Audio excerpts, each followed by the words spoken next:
sukacita hari ini, amin. Amin. Mari sama-sama kita siapkan hati kita sebelum kita memuji dan menyembah Tuhan. Terima kasih Tuhan Yesus, terima kasih Bapa yang baik. Dengan penuh sukacita kami ingin menyenangkan hati Tuhan. Dengan segenap kekuatan kami, dengan segenap hati kami, dengan segenap jiwa kami mau bersorak-sorai bagi satu nama yang memberi kami kemenangan, Yesus Kristus. Inilah pujian kami Tuhan, inilah penyembahan kami naikkan hanya bagimu. Mari sama-sama yang percaya kita katakan, amin. Mari kita mau puji Tuhan dengan sukacita. Woo!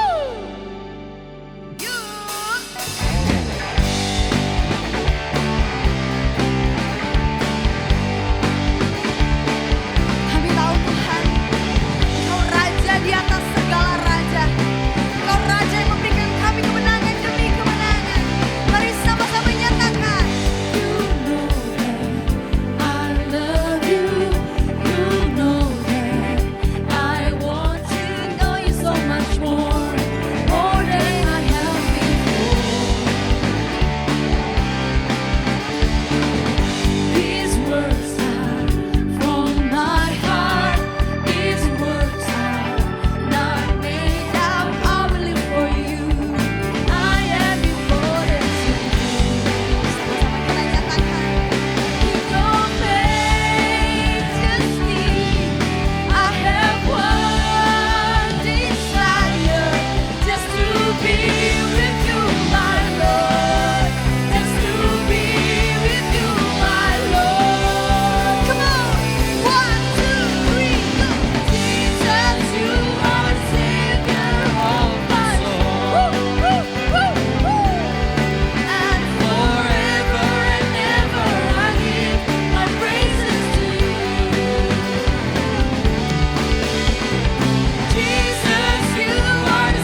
baik Tuhan.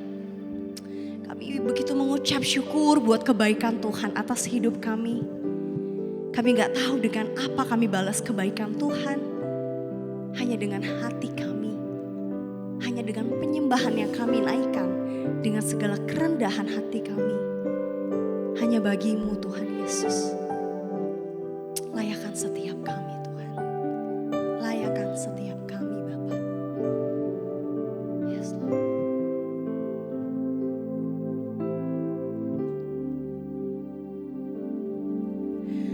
Walau ku harus berjalan dalam lembah kegelapan, perlindungan-Mu oh Tuhan nyatalah bagi hidupku.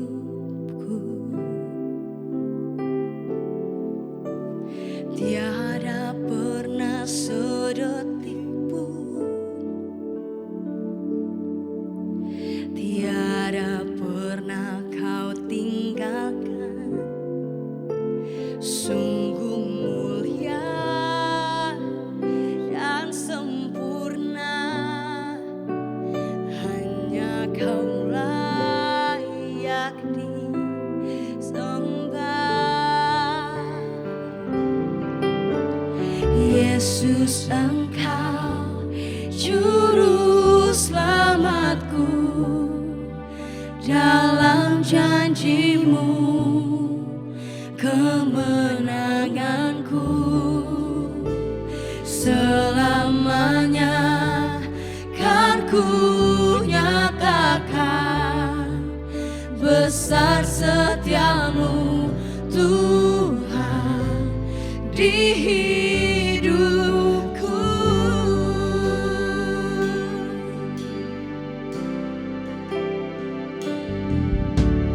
Walau ku harus berjalan dalam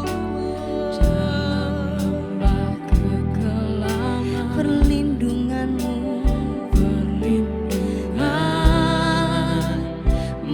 oh Tuhan nyatalah bagi hidupku. Tiada pernah sedetik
Kami tahu betapa begitu indah Tuhan melakukan segala perkara dalam hidup kami.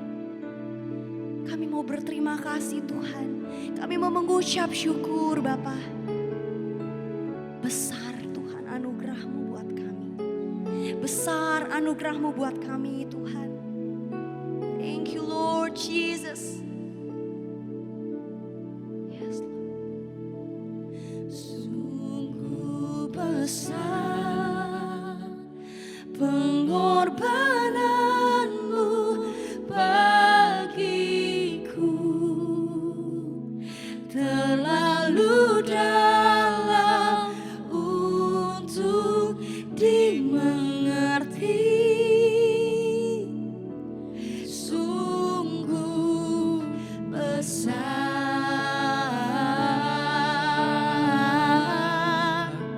sungguh indah yang kau pikirkan tentangku, tak terselebih bagiku. Sungguh indah, sungguh besar, sungguh besar pengorbananmu bagiku, terlalu dalam untuk dimengerti. Sungguh besar, sungguh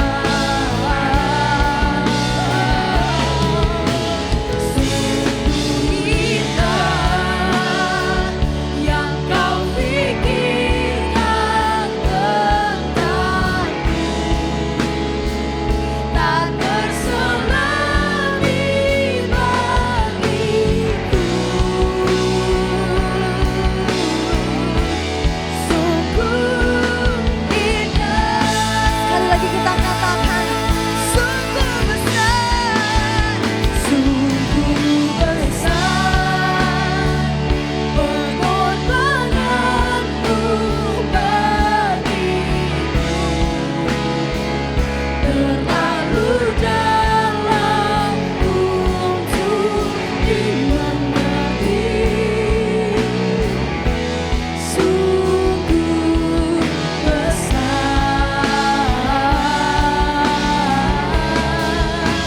sungguh indah yang kau pikirkan tentangku, tak terselebih bagiku. Sungguh indah, sungguh indah, sungguh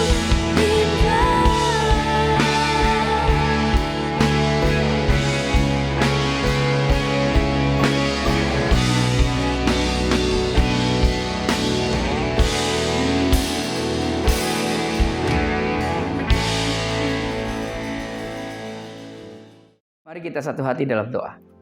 Bapak yang baik, terima kasih buat kasih setia, buat kebaikan Tuhan dalam kehidupan kami. Kami ucap syukur kalau kami boleh memuji, menyembah Engkau di pagi hari yang indah ini. Menikmati kebaikan Tuhan dalam kehidupan kami. Kami sungguh mengucap syukur. Sebentar kami akan siapkan hati kami untuk mendengarkan firman-Mu. Roh Kudus, terangi hati dan pikiran kami hingga kami boleh memahami apa yang Kau inginkan, apa yang Kau maksudkan di dalam firman Tuhan yang disampaikan pada pagi hari ini.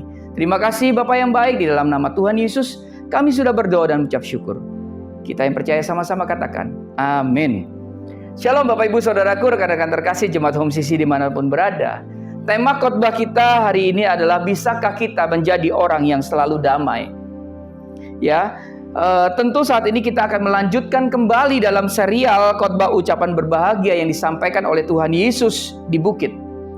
Kita akan bersama-sama belajar di dalam ayat Matius 5 ayat 9. Matius 5 ayat 9, firman Tuhan katakan, berbahagialah orang yang membawa damai, karena mereka akan disebut anak-anak Allah.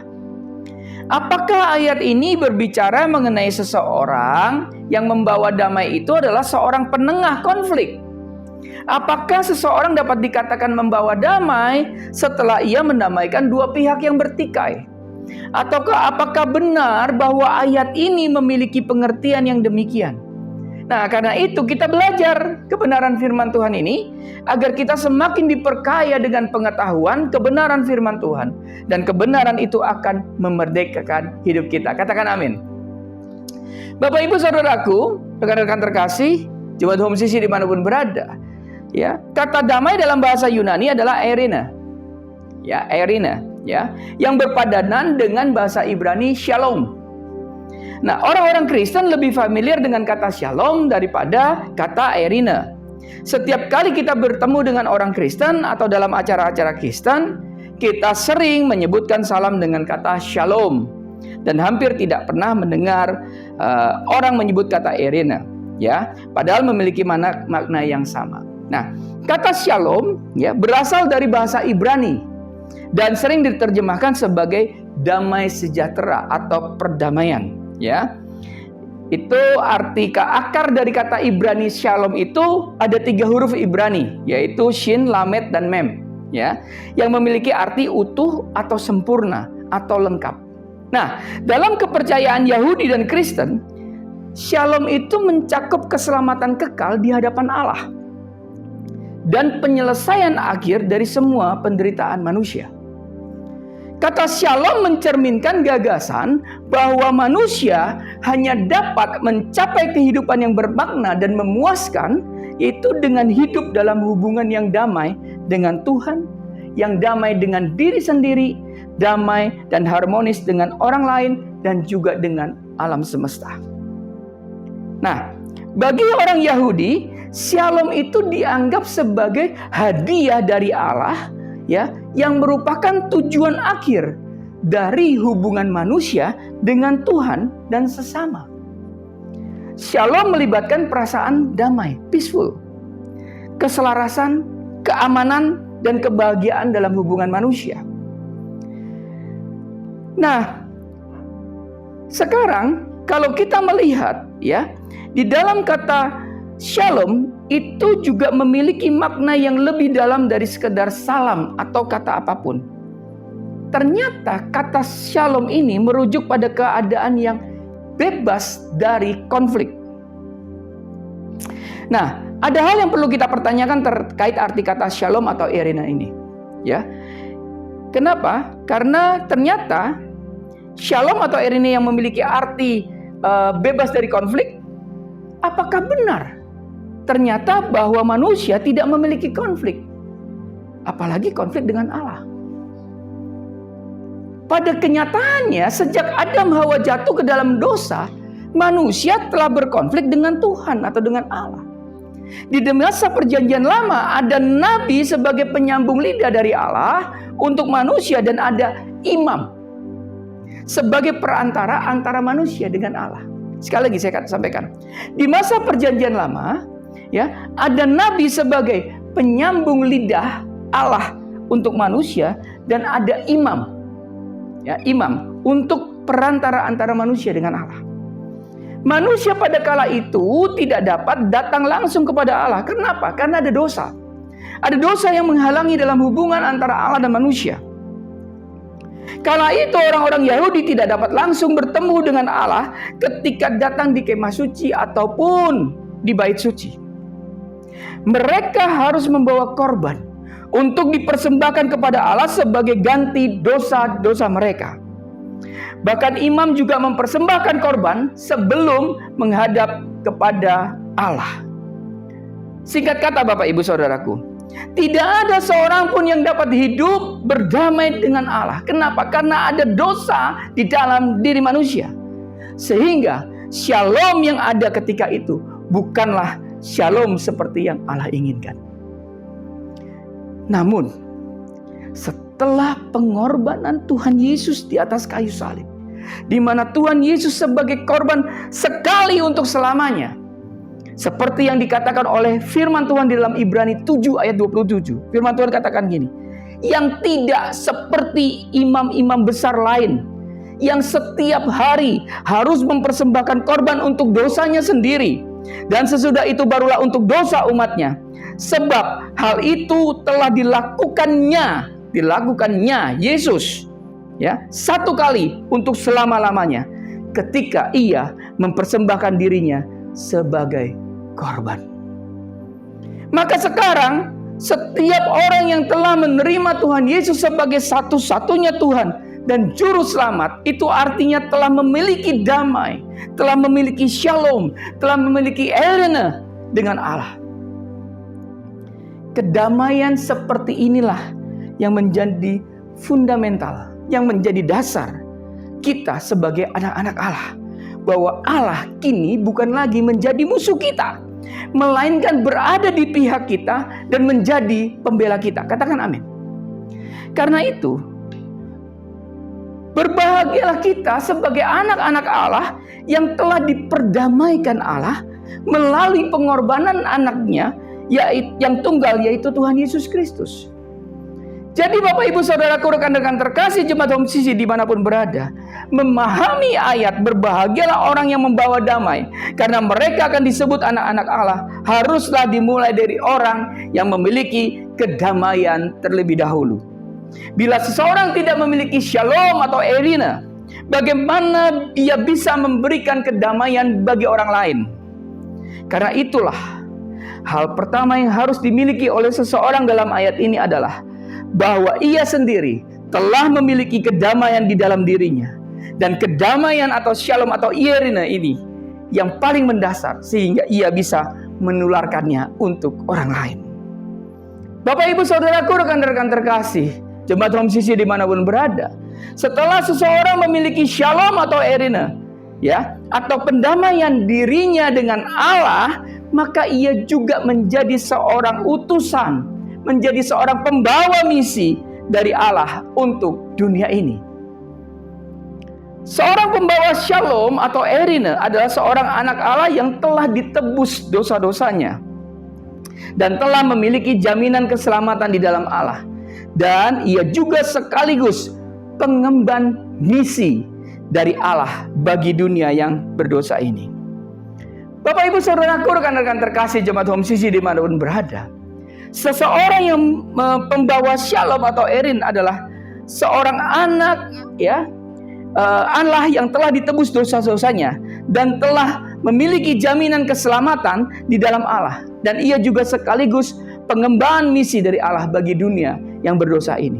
Seseorang yang telah memiliki damai atau shalom atau eirene haruslah seseorang yang mengerti posisi dirinya, bahwa ia memiliki tugas untuk memberitakan kabar sukacita, yaitu kabar, ya, damai kepada orang-orang yang belum diselamatkan.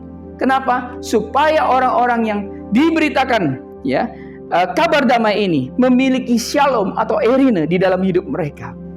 Yang jadi pertanyaan bagi kita semua adalah, apakah kita sudah menjadi seseorang yang membawa damai dari Allah untuk orang lain? Apakah kita sudah menjadi seseorang yang membawa pesan perdamaian dari Allah untuk orang-orang di sekitar kita, agar mereka juga diselamatkan seperti kita? Jadi sebenarnya ayat berbahagialah orang yang membawa damai, karena mereka akan disebut anak-anak Allah, ini adalah sebuah ayat yang menjadikan seseorang pembawa misi dan pembawa pesan penginjilan bagi orang lain. Bapak Ibu Saudaraku, ketika kita sudah berdamai dengan Allah dan kita sudah memiliki kedamaian di dalam Allah, maka kita memiliki kekayaan dengan disebut sebagai anak-anak Allah. Mengapa ini bisa terjadi? Ayo kita perhatikan dalam Yohanes 1 ayat 12. Yohanes 1 ayat 12. Tetapi semua orang yang menerimanya diberinya kuasa supaya menjadi anak-anak Allah, yaitu mereka yang percaya dalam namanya. Dalam namanya. Nah, perhatikan, kata kuasa pada ayat tersebut berasal dari kata Yunani exousia. Ya, kata Yunani exousia yang memiliki arti privilege dan authority. Ya, artinya setelah kita menerima Tuhan Yesus, maka kita diberi hak istimewa, Bapak Ibu Saudaraku. Maka kita diberi kekuasaan, ya, diberikan hak yang istimewa dan kekuasaan sehingga kita layak disebut sebagai anak-anak Allah. Kita memiliki hak istimewa untuk tidak lagi memberikan korban penghapus dosa dan penghapus setiap kali dan penghapus salah ketika setiap kali kita hendak datang kepada Tuhan. Kita tidak lagi membutuhkan pengantara, yaitu seorang imam untuk datang kepada Allah. Kita juga tidak perlu mencari seorang nabi untuk mendengarkan kehendak Allah atas hidup kita. Kenapa? Karena kini kita memiliki privilege atau hak istimewa karena kita telah menerima Tuhan Yesus sebagai satu-satunya Tuhan dan Juru Selamat. Sehingga setiap saat Bapak Ibu Saudaraku, kita bisa datang kepada Tuhan, bertemu dengan Tuhan di dalam doa-doa kita. Kita bisa menyembah Tuhan dimanapun kita berada. Inilah privilege yang Tuhan berikan kepada kita. Bapak Ibu Saudaraku, walaupun kita memiliki privilege yang khusus, namun status kita bukan hanya sebagai anak Allah yang memiliki keistimewaan, tapi juga sekaligus pembawa mandat untuk membawa damai bagi orang lain. Katakan amin. Disinilah tugas kita Bapak Ibu Saudaraku sebagai orang yang mendapatkan hak istimewa. Sekalipun memiliki tugas dan tanggung jawab untuk memberitakan Injil kepada orang lain, ya, agar memiliki kedamaian sama seperti kita. Disinilah tugas kita. Ya. Jadi Bapak Ibu Saudaraku, ada beberapa hal yang saya simpulkan dari khotbah hari ini dalam Matius 5 ayat 9. Paling tidak ada 3 poin Bapak Ibu Saudaraku. Yang pertama adalah kita harus benar-benar bahagia, benar-benar sukacita dan penuh kegembiraan. Kenapa? Karena kita dapat membawa damai. Seseorang yang membawa damai atau shalom atau eirene, ini bukanlah sekedar damai karena tidak ada konflik atau menjadi pendamai dari pihak-pihak yang bertikai atau berkonflik. Namun damai yang dimaksudkan di sini adalah kita benar-benar sudah memiliki damai antara diri kita yang berdosa dengan Allah yang Maha Kudus. Tidak ada satu manusia pun yang bisa mendamaikan dirinya dengan Tuhan. Hanya melalui kematian Tuhan Yesus Kristus di atas kayu salib kita bisa didamaikan dengan Tuhan. Jadi seseorang bisa dikatakan ya bahwa membawa damai sesungguhnya kalau ia menerima Tuhan Yesus Kristus sebagai satu-satunya juru selamat, ya, satu-satunya Tuhan dan juru selamat, dan karena itulah ia didamaikan dengan Tuhan sehingga ia memiliki yang namanya shalom, yang memiliki kedamaian, memiliki eirene di dalam dirinya. Yang kedua, setelah ia memiliki shalom atau eirene di dalam dirinya, maka ia memiliki tugas, Bapak Ibu Saudaraku, ya, dan tanggung jawab. Jadi setelah dia memiliki shalom atau eirene, dia punya tugas dan tanggung jawab. Sebagai seseorang yang telah berdamai dengan Allah, dia punya privilege di dalam dirinya. Dia memiliki hak istimewa sebagai seseorang yang dapat datang kepada Tuhan setiap hari, setiap saat, tanpa membawa korban apapun.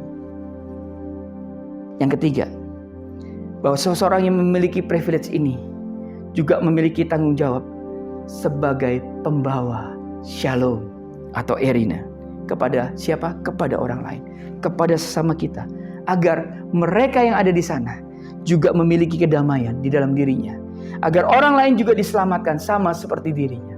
Dan inilah tanggung jawab dan tugas kita bersama. Bapak Ibu Saudaraku, rekan-rekan terkasih, jemaat Home Sisi dimanapun berada, di akhir khotbah saya mengajak agar kita yang telah diselamatkan, kita yang telah percaya kepada Yesus Kristus sebagai Tuhan dan Juru Selamat, kita yang sudah memperoleh kedamaian itu, kita semua mau menjadi pembawa damai, menjadi pembawa pesan, menjadi pembawa berita Injil, berita kesukaan. Agar apa? Agar orang lain diselamatkan sama seperti kita diselamatkan. Amin. Tuhan Yesus memberkati. Bapa yang baik, terima kasih. Kami sudah mendengarkan firman-Mu ya Tuhan. Terima kasih kalau kami sudah ditebus oleh darah Yesus Kristus. Terima kasih Engkau menjadi perantara Tuhan. Yesus, Engkau menjadi perantara kami kepada Bapa di surga. Sehingga kami memiliki kedamaian itu dalam diri kami. Kami memiliki privilege untuk datang kepada Engkau ya Bapa, terima kasih. Dan hari ini bila kami punya komitmen untuk menjadi pembawa damai, untuk menjadi pembawa warta Injil Tuhan dimanapun Tuhan kami berada. Terima kasih Bapa yang baik, terima kasih Tuhan Yesus. Kami sudah mendengarkan firman-Mu dan kami akan aplikasikan dalam kehidupan kami saat ini dan selama-lamanya. Dalam nama Yesus, haleluya, amin. Dengan apapun ku balas segala kebaikan-Mu, segenap hatiku menyembah-Mu Yesus. Ku bersyukur padamu. Dengan apapun ku balas segala kebaikan-Mu, segenap hatiku menyembah-Mu Yesus. Ku bersyukur Sekali katakan, dengan apapun ku balas.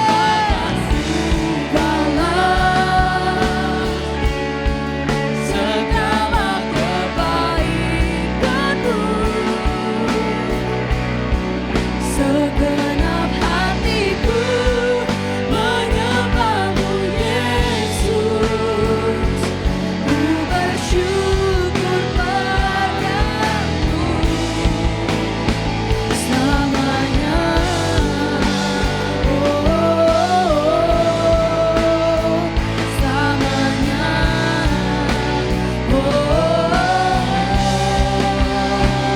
Selamanya. Selamanya.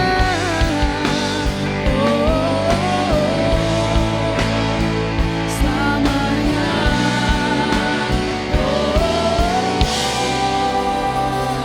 Karena itu, saudara-saudaraku, jemaat Kristus yang dikasihi Tuhan, angkatlah kedua tanganmu dan terimalah berkat. Mari aminkan setiap perkataan berkat yang kita percaya bahwa kita menerimanya. Tuhan memberkati engkau dan melindungi engkau. Tuhan menyinari engkau dengan wajahnya dan memberi engkau kasih karunia. Tuhan menghadapkan wajahnya kepadamu dan memberi engkau damai sejahtera. Kiranya kasih dan penyertaan Bapa di surga dan damai sejahtera dari Tuhan Yesus Kristus serta penghiburan dari Roh Kudus terus menyertai kita sampai Maranatha Tuhan Yesus datang kembali. Kita yang sudah menerima berkat Tuhan, mari kita sama-sama katakan amin. Selamat hari Minggu, selamat berkumpul bersama dengan keluarga, menikmati kebersamaan dengan keluarga kita. Ya, terus mencintai Tuhan, berhenti menghakimi, dan selalu jadi berkat. Tuhan Yesus memberkati. Dancing my soul, my Savior God, to Thee. How great the Lord, how great Thy love. Dancing my soul.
hari Minggu, jemaat Homsis yang terkasih dalam Tuhan.